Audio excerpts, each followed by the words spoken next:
Nakakainis. Iniwan natin si Bills sama kasama ang halimaw na iyon. Konting tiis lang, Kakarot. Kahit kasama natin siya at atakihin natin si Whis ng sabay-sabay gamit ang ating pinakamalakas na kapangyarihan, wala rin tayong magagawa dahil napakalakas ni Whis at nasa ibang antas ang kanyang kapangyarihan. Siya talaga ang may higit na kapangyarihan sa ating lahat. Nakakainis. Dahil sakin namatay ang ating pamilya at mga kaibigan, at hindi sana nagbuwis ng buhay si Bills sama para iligtas tayo. Tinitigan ni Vegeta si Goku dahil naglalabas ito ng masamang ki, kaya agad na sinabi ni Vegeta, Kakarot, ano ang nangyayari sa iyo? Tuwing nagtatagal, nagbabago ang iyong pagkatao at nagiging masama ang iyong kapangyarihan. Sa kabilang banda, buong tapang na pinatay ni Whis si Bills ng napakasama, sumugod sa kanya at madali niyang pinugutan si Bills ng ulo. Pagkatapos nito, ginamit niya ang kanyang teknik upang gawing abo si Bills. Kaya pumunta na si Whis sa palasyo ni Zeno-sama, samantala, nag-iisip sina Goku at Vegeta kung ano ang dapat nilang gawin. Sinabi ni Goku, Vegeta, pumunta tayo sa Universe 6, sa planeta ni Champa-sama, at hingin sa kanya na tayo ay turuan. Napakagandang ideya, Kakarot. Sa wakas, nagamit mo rin ang utak mo. Kaya pareho sila nalilisanin ang planeta at pupunta sa planeta ni Champa. Makalipas ang ilang oras, kung saan nagkita sina Goku at Vegeta kay Vados at Champa. Ano ba ang pinunta nyo dito mga sayan? Sinabi ni Goku ang lahat ng nangyari, ipinaliwanag kay Champa at kay Vados. Ano? Si Zeno-sama ay nagtaksil sa atin, at namatay ang aking kapatid sa kamay ni Whis. Seryosong nag-oo si Goku. Kahit na lumakas kayo, hindi magiging posible na talunin si Zeno-sama, dahil ang kanyang kapangyarihan ay lumampas na sa kanyang mga limitasyon. Alam na namin iyon, pero hindi ko naman gustong manatili dito na walang ginagawa habang pinapatay niya ang ibang mga Diyos. Gusto kong magkaroon ng lakas na kahit papaano ay mas malakas kaysa sa isang anghel. Tama iyon. Kaya hinihiling namin sa iyo na turuan kami. Okay. Tuturuan ko kayo ng 20 taon lamang, nagulat ang dalawang sayan, at sasabihin kay Vados na, ang tagal naman nun. Gagawa ako ng isang silid kung saan ang isang araw ay katumbas ng 20 taon, para mabilis na lumakas ang inyong mga kapangyarihan. Ito ay napakaganda, malaki itong tulong sa amin. Ngunit bago iyon, kailangan muna nating kumuha ng dugo ng isang Supreme God. Naguguluhan sina Goku at Vegeta dahil hindi nila nauunawaan ang tungkol sa mga Supreme God. Hey, Vados, balak mo bang dalhin sila sa isang Supreme God? Tama iyon, ang mga Supreme God ay naninirahan sa labas ng mga universe. Kailangan niyong uminom ng kanilang dugo dahil kung magta-training kayo ng 20 taon, tatanda kayo. At hindi niyo magagamit ang inyong pinakamalakas na kapangyarihan. Sa halip, uminom kayo ng dugo ng isang Supreme God. Pareho kayong mabubuhay at hindi na kayo tatanda pa. Vados, paumanhin. Hindi ko maintindihan ang sinasabi mo, bobo ka talaga insekto. Ibig sabihin nito, kapag uminom tayo ng dugo ng isang Supreme God, tayo ay magiging mas bata at hindi tatanda, at ang itsura natin ay hindi na magbabago, paano naman tayo pupunta sa isang Supreme God? Kailangan nating gawin ang isang ritual na gagawin ni Champa-sama. Pero bakit ako? Dahil ang mga Diyos ng pagwasak lamang ang may kakayahang gawin ang ritual. Ganun ba? Naiintindihan ko na. Kaya ang Diyos ng pagwasak ng Universe 6, si Champa, ang gumawa ng ritual kung saan magkakaroon ng portal. Ngayon, oras na para kayo ay umalis. Pero bago iyon, gusto kong magbabala sa inyo na sa kabuuan ay mayroong 8 Supreme God. Hanapin niyo lamang ang isa at humingi ng kanyang dugo. Pero mag-ingat kayo dahil maaaring subukan niya kayong patayin ng mga masasamang Diyos. Kaya maging magalang kayo. Iyon lang. Hihihi. Okay, hanggang sa muli. Kaya ang dalawang sayan ay pumasok sa portal, biglang naging puti ang lahat, lumitaw mula sa isang sandali papunta sa isa pa, at isang napakakakaibang lugar ang tumambad sa kanila na lubos na nasira. Parang impyerno ito, sobrang nagulat sina Goku at Vegeta. Ang lugar na ito ay lubos na nasira, ano kaya ang nangyari? Hindi ko alam, Kakarot. Sa ngayon, nararamdaman ko ang isang malaking kapangyarihan na papalapit. Tama iyon, Vegeta. Ang kapangyarihang ito ay napakalakas. Hindi pa ako nakaramdam ng ganitong kalakas na kapangyarihan.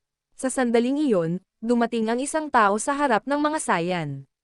Sino ka? Ako ay isang Supreme God. At ngayon, kayo ay papatayin ko dahil kayo ay nasa aking planeta.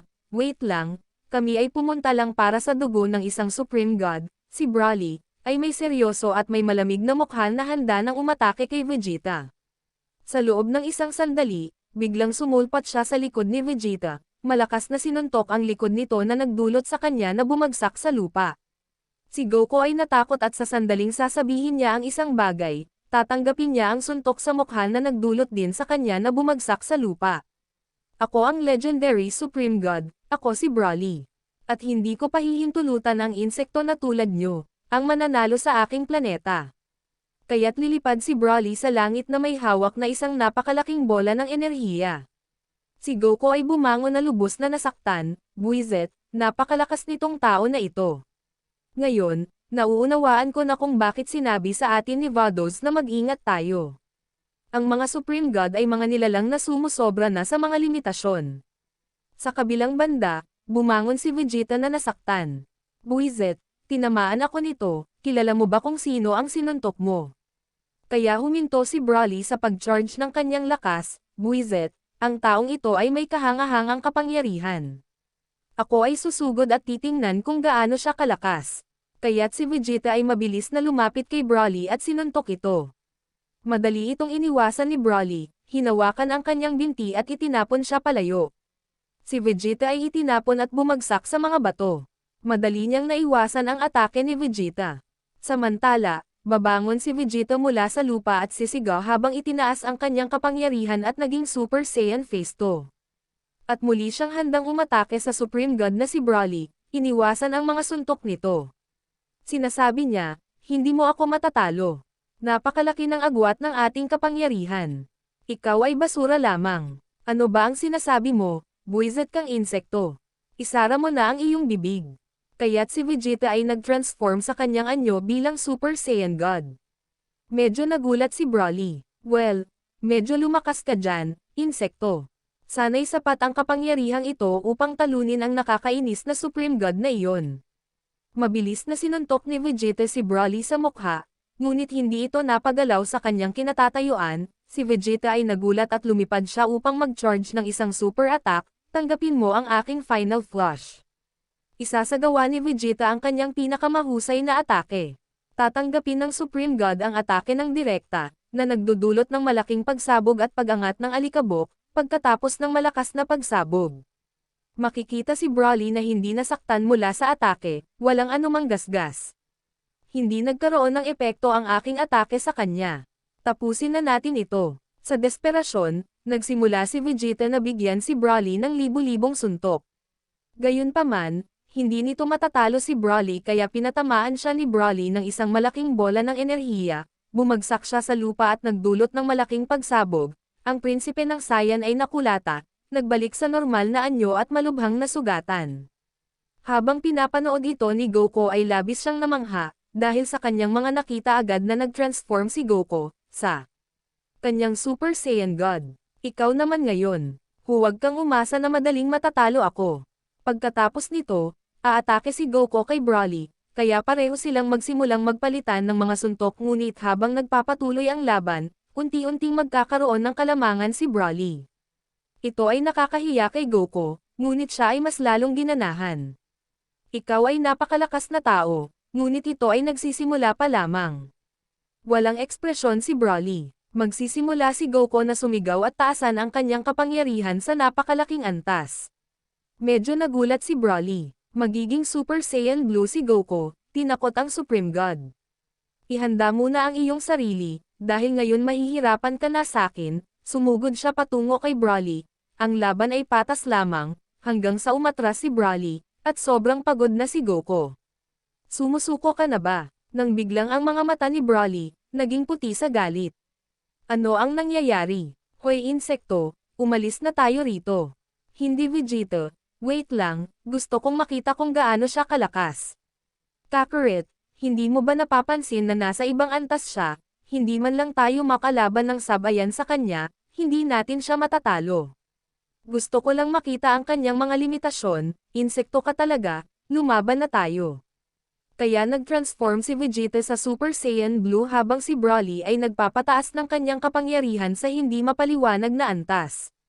Pinapanood ito ni Goku at Vegeta. Ito ay kamangha-mangha. Paano ka nagkaroon ng napakalakas na kapangyarihan? Ang kanyang kapangyarihan ay walang hanggan. Paano nagkaroon ng taong may ganitong kalakas na kapangyarihan? Ngunit patuloy na nagpapataas ng kanyang kapangyarihan si Broly. Siya hindi nagko-control at ang planeta kung saan naroon si Goku at Vegeta ay nagsisimula ng masira, kailangan na talaga nating tumakas. Ang taong ito ay sisirain ang planeta kung patuloy niyang itataas ang kanyang napakalakas na kapangyarihan.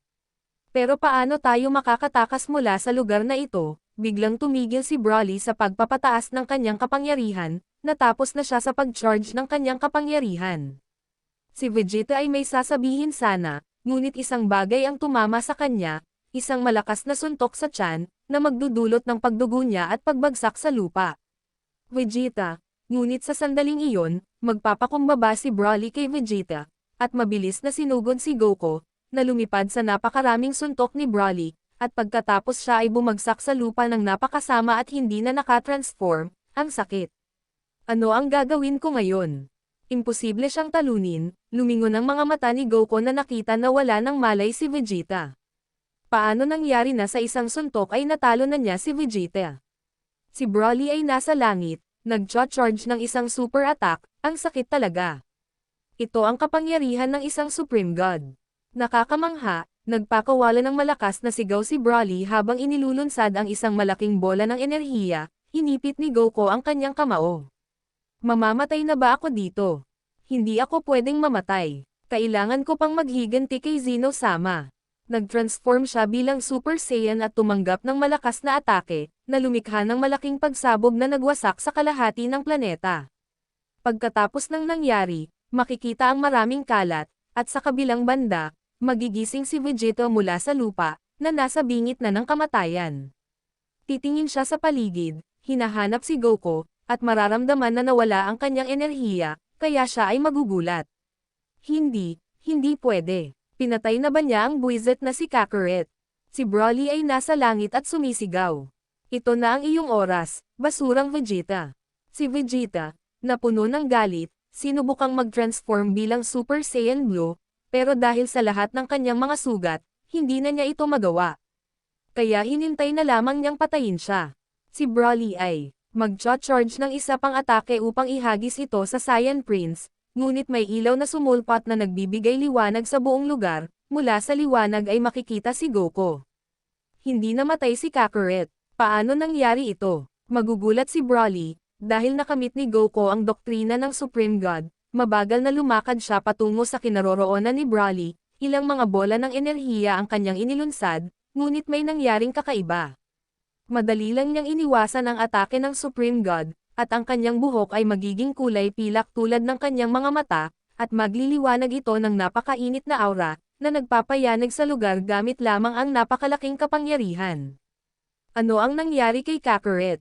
Inobserbahan ni Goku si Broly, at sa isang kisap mata, sasalubungin niya ito ng maraming suntok sa buong katawan, na nagdulot sa Diyos na mahulog at bumagsak sa lupa, na nagdulot ng isang malaking butas. Walang masabi si Vegeta nang makita niya kung paano sinuntok ni Goku si Broly, ngunit biglang magsisimula ang lahat na umuga. Kaya mula sa butas, makikita si Broly na patuloy na nagpapataas ng kanyang kapangyarihan. Sa isang banda, makikita si Vegeta na nanginginig dahil sa nararamdamang kapangyarihan na inilalabas ng Diyos. Samantalang si Goku ay seryoso, hindi nagpapakita ng anumang ekspresyon, habang si Broly ay galit na galit at sumisigaw. Puno ng galit, aatakehin niya si Goku kaya magkakaroon sila ng isang di kapani-paniwalang laban. Habang lumilipas ang oras, lumalakas si Goku, ngunit unti-unting bumababa ang kanyang enerhiya, dahil hindi sanay ang kanyang katawan sa kapangyarihang ito. Sinamantala ito ni Broly at binigyan siya ng ilang mga suntok, na nagdulot sa kanya na bumagsak sa lupa, nasugatan at hindi na nakatransform.